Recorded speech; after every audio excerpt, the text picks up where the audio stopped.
ये है इंडिया, दुनिया की 5वीं सबसे बड़ी इकोनॉमी, आबादी के लिहाज से दुनिया का दूसरा सबसे बड़ा देश, जो कि कुछ ही महीनों में चाइना को बीट करके दुनिया का सबसे बड़ी आबादी वाला कंट्री बनने जा रहा है। कहा जा रहा है कि 21वीं सदी और इसके बाद आने वाली सदियों में भी इंडिया ही दुनिया की सबसे बड़ी आबादी वाला देश रहेगा। पिछले कुछ अरसे में जिस तरह इंडिया की इकोनॉमी पूरी दुनिया पे छाई है, उसने सबको हैरान करके रख दिया है। एनालिस्ट्स ये प्रेडिक्ट कर रहे हैं कि 2026 तक इंडिया जर्मनी को पीछे छोड़कर दुनिया की चौथी सबसे बड़ी इकोनॉमी बन जाएगा। वर्ल्ड बैंक डेटा की एक रिपोर्ट के मुताबिक पिछले 20 सालों में इंडिया में करीबन 2 करोड़ लोग गुर्बत से निकल आए हैं। इकोनॉमिक पंडित्स इंडिया को द नेक्स्ट चाइना कह रहे हैं। आखिर पिछले कुछ सालों में इंडिया ने ऐसा क्या किया कि आज वो दुनिया की फास्टेस्ट ग्रोइंग इकोनॉमीज की लिस्ट में टॉप पे आ गया है? और क्या वाकई इंडिया अगला चाइना बनने जा रहा है, या फिर वो इकोनॉमिकली चाइना को भी बीट करने वाला है? क्या ये सब वाकई हकीकत है या फिर सिर्फ एक मीडिया प्रोपेगेंडा? और इस सब में पाकिस्तान के लिए क्या सबक है? आइए जानते हैं इन सब सवालों के जवाब। सच ये है कि इस वीडियो में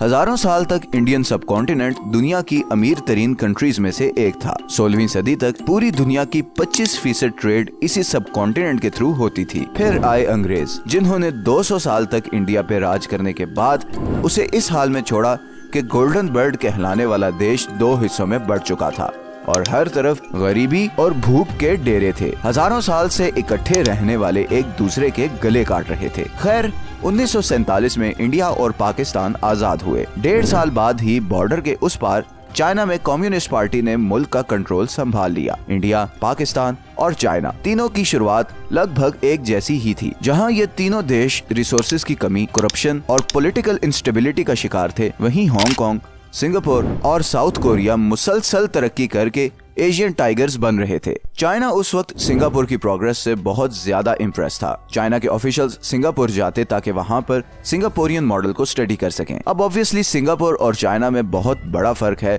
लाइक सिंगापुर की आबादी चाइना की आबादी का 0.5% भी नहीं। मगर एक चीज जो चाइना के लीडर्स को बहुत अट्रैक्ट कर रही थी, वो ये थी कि किस तरह सिंगापुर ने एक अथॉरिटेरियन रिजीम में इतनी ज्यादा तरक्की की है। अब सिंगापुर की स्टोरी भी बहुत जबरदस्त है। एक गरीब देश जिसकी आधी से ज्यादा आबादी नशे की आदी थी, चंद ही सालों में एशिया और फिर दुनिया का अमीर तरीन कंट्री बन गया। इस पे हम एक वीडियो बना चुके हैं, तो आप वो जरूर देखें। चाइना ने बड़ा क्लोजली सिंगापुर को फॉलो करना शुरू कर दिया। 1978 में उस वक्त के चाइनीज लीडर डेंग जियाओपिंग ने चाइना में ओपन डोर पॉलिसी अनाउंस कर दी। मतलब फॉरेन कंपनीज अब चाइना में बहुत ही आसानी से कंपनी सेटअप कर सकती थी। चाइना का सबसे बड़ा एडवांटेज था एक बहुत बड़ी और सस्ती लेबर फोर्स। ये था भी इंडस्ट्रियल रेवोल्यूशन का दौर और फैक्ट्रीज को लो स्किल्ड और सस्ते वर्कर्स ही चाहिए थे। इसीलिए 1980s और 90s में चाइना में एक बहुत बड़ा मैन्युफैक्चरिंग बूम आया। सारे लो एंड प्रोडक्ट्स जैसा कि खिलौने, प्लास्टिक और लिनन वगैरह की प्रोडक्शन चाइना शिफ्ट हो गई। उस जमाने में चाइना की एनुअल ग्रोथ 10% तक जा पहुंची। यही वो टाइम था जब इंडिया ने भी अपने दरवाजे बाहर की दुनिया के लिए खोल दिए और 1991 से ऑनवर्ड्स इंडिया एक बहुत ही स्ट्रॉन्ग ग्रोथ ट्रेजेक्ट्री पे आ गया।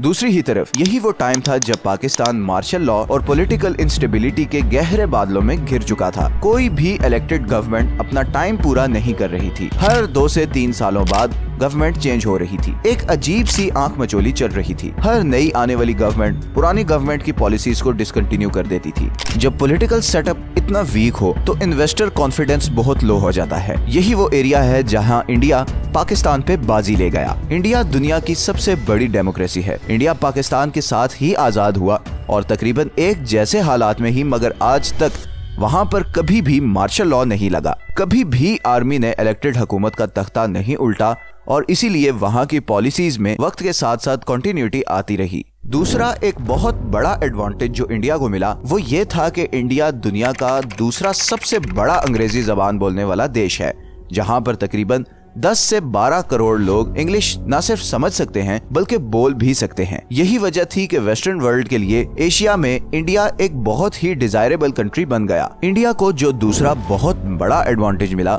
वो है एक बहुत बड़ी आबादी, जिसमें ऑलमोस्ट 58% लोग 30 साल से कम उम्र हैं। 1950s में चाइना की आबादी ऑलमोस्ट 55 करोड़ थी और इंडिया की तकरीबन 35 करोड़, लेकिन पिछले 70 सालों में 390% बढ़ी है और अभी भी वो इस रेट पर बढ़ रही है जिस पे यूनाइटेड नेशंस के मुताबिक 2050 तक इंडिया की आबादी में 20 करोड़ लोग और शामिल हो जाएंगे। इतनी बड़ी मैन पावर के साथ इंडिया चाइना को सस्ती लेबर में कंपटीशन दे रहा होगा, बल्कि इसकी शुरुआत तो काफी हद तक हो भी चुकी है। इंडियन स्टेट तमिलनाडु में इंडियन कंपनी टाटा एप्पल के लेटेस्ट आईफोन्स के कंपोनेंट्स मैन्युफैक्चर कर रही है। इकोनॉमिक टाइम्स के मुताबिक अगले कुछ बरसों में इंडिया दुनिया का सबसे बड़ा आईफोन बनाने वाला कंट्री बन जाएगा। और कुछ ही बरस पीछे चले जाएं तो आईफोन की प्रोडक्शन को चाइना कम्प्लीटली डोमिनेट कर रहा था। इसी तरह कुछ रिपोर्ट्स के मुताबिक अगले 20 से 30 सालों में इंडिया में ऑलमोस्ट 50 करोड़ लोग मिडिल इनकम क्लास में शामिल हो जाएंगे। इतनी बड़ी मिडिल क्लास पूरी दुनिया में कहीं नहीं। जब ये लोग पैसा खर्चेंगे तो डोमेस्टिक डिमांड बढ़ेगी, कैश फ्लो साइकिल एक्सपेंड होगा और इकोनॉमी मजीद ग्रो करेगी। और इसीलिए कई इकोनॉमिक पंडित्स ये भी प्रिडिक्ट कर रहे हैं कि 2027 से 2030 के दरमियान इंडिया जापान को बीट करके दुनिया की तीसरी बड़ी इकोनॉमी भी बन सकती है। पिछले 5 सालों में इंडिया को ऐसी बहुत सी मैन्युफैक्चरिंग जॉब्स मिली हैं जो पहले चाइना को मिली थी,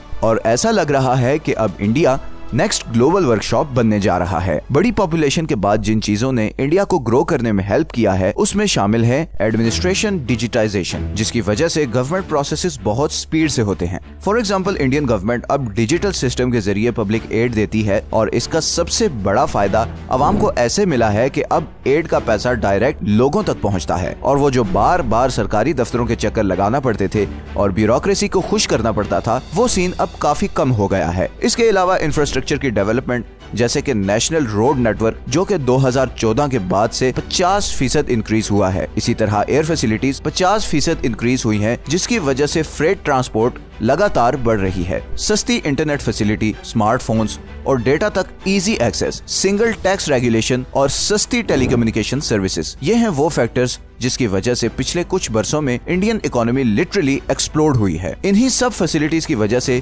इंडिया में एक जबरदस्त स्टार्टअप कल्चर आया है। आपको शायद ये जानकर हैरानी होगी कि इंडिया में 2022 के लेटेस्ट स्टैटिस्टिक्स के मुताबिक 107 यूनिकॉर्न्स हैं, जबकि पाकिस्तान में रिपोर्टेडली सिर्फ एक लोकल यूनिकॉर्न है। फॉरेन कंपनीज को अट्रैक्ट करने के लिए इंडियन गवर्नमेंट ने $26 बिलियन का प्लान लॉन्च किया है, जिसमें मल्टीनेशनल्स कम सैलरीज पर लोकल टैलेंट को हायर कर सकेंगे, और इसी की वजह से सैमसंग और फॉक्सकॉन जैसी कंपनीज अपने ऑपरेशंस इंडिया में बढ़ा रही हैं। और आखिर में वो 3 करोड़ इंडियंस हैं जो दूसरे कंट्रीज में काम करते हैं और वापस इंडिया में अपनी फैमिलीज को पैसा भेजते हैं। 2021 में इंडिया को $90 बिलियन की रेमिटेंसेस मिली जो इन्हें एक्सपर्ट्स ने भेजी थी। लेकिन अब ऐसा भी नहीं है कि इंडिया में सब अच्छा ही है। अभी भी बहुत से एरियाज हैं जहां पे इंडिया पाकिस्तान की तरह बहुत स्ट्रगल कर रहा है और उसे काफी काम करना है। 2014 में चेन्नई में नोकिया का सबसे बड़ा प्लांट बंद हो गया, जिसकी वजह से करीबन 8000 वर्कर्स जॉबलेस हो गए। इस प्लांट के बंद होने की वजह थी tax dispute, complex tax regulations और इंपोर्ट टैरिफ्स की वजह से काफी फॉरेन कंपनीज अब इंडिया में इन्वेस्ट करने से कतराती हैं। 2018 के बाद से मोदी सरकार ने इंपोर्ट टैरिफ बढ़ाए, जिसकी वजह से कई फॉरेन कंपनीज दोबारा चीप लेबर के लिए चाइना की तरफ देख रही हैं। इसी तरह गो के पिछले कुछ वर्षों में इंडिया में गरीबी कम हुई है, मगर अभी भी पॉवर्टी गैप बाकी डेवलप्ड कंट्रीज के मुकाबले में बहुत ज्यादा है। 2020 में पब्लिश होने वाले नेशनल हाउस होल्ड सर्वे के मुताबिक सिर्फ 9% आबादी के पास कंप्यूटर हैं, जबकि 18% लोगों के पास वॉशिंग मशीन है और सिर्फ 8% के पास अपनी गाड़ी है। नेशनल कॉन्सेंसस की रिपोर्ट के मुताबिक अब भी तकरीबन 27 करोड़ इंडियंस शदीद गुर्बत का शिकार हैं। ये वो एरियाज हैं जहां इन दोनों देशों को बहुत सख्त काम करने की जरूरत है। अभी तक इंडिया की ज्यादातर प्रोग्रेस पेपर से ग्राउंड तक ट्रांसलेट नहीं हो पाई। इसी तरह 2017 की एक रिपोर्ट के मुताबिक तकरीबन 25% इंडियन बच्चे जिनकी उम्र 14 से 18 साल के दरमियान है, अपनी जुबान में कुछ भी पढ़ या लिख नहीं सकते। अनएम्प्लॉयमेंट, बेरोजगारी भी इंडिया का बहुत बड़ा मसला है। बढ़ती आबादी के साथ साथ बेरोजगारी भी लगातार बढ़ रही है और यही सिचुएशन पाकिस्तान में भी है। अभी रिसेंटली कैपिटल स्टार्टअप नामी एक मैगजीन में ये स्टैट्स पब्लिश हुए कि पाकिस्तान में ऑलमोस्ट 4000 PhD होल्डर्स बेरोजगार हैं और यही बेरोजगारी बढ़ते क्राइम रेट की सबसे बड़ी वजह है। इंडिया में चूंकि आबादी बहुत बड़ी है, इसीलिए बेरोजगारी भी बहुत ज्यादा है और कोरोना वायरस के बाद से तो ये बेरोजगारी कुछ ज्यादा ही बढ़ गई है। एक स्टडी के मुताबिक 2021 में अनएम्प्लॉयड ग्रेजुएट्स की तादाद थी 19.3%, जबकि ये रेशो 2020 में 15.1% और 2019 में 14.9% थी। मतलब पढ़े लिखे होने के बावजूद नौजवानों के लिए नौकरी ढूंढना मुश्किल होता जा रहा है। इसी तरह करप्शन में इंडिया और पाकिस्तान बुरी तरह पिटे हुए हैं। इंडिया ट्रांसपेरेंसी इंटरनेशनल की स्टैटिस्टिक्स के मुताबिक दुनिया का 85th लीस्ट करप्ट कंट्री है, जबकि पाकिस्तान 140th नंबर पे आता है। इसके अलावा इंडिया का एक बहुत बड़ा मसला है कास्ट सिस्टम, जहां पर निचली जात के लोगों को कई अपॉर्चुनिटी से महरूम रखा जाता है। इसके अलावा रिलीजियस और सेक्टेरियन टेंशंस जो दंगे फसाद का सबब बनती हैं। दूसरी ही तरफ पाकिस्तान में कास्ट वगैरह का तो सिस्टम नहीं, मगर हाँ फिरका वारियत उरूज पर जरूर है। मजहबी जुनूनियत, तासुब और इंटॉलरेंस इन दोनों देशों का बहुत बड़ा मसला है और इन तीनों चीजों से निकलने की रिस्पॉन्सिबिलिटी रिलीजियस और पॉलिटिकल लीडर्स की होती है। मगर अनफॉर्चुनेटली दोनों देश इस मामले में बहुत बदकिस्मत रहे हैं। दोनों मुल्कों के करप्ट लीडर्स ने अवाम को ट्रक की बत्ती के पीछे लगाया हुआ है, वोट की खातिर एक दूसरे का दुश्मन बनाया हुआ है।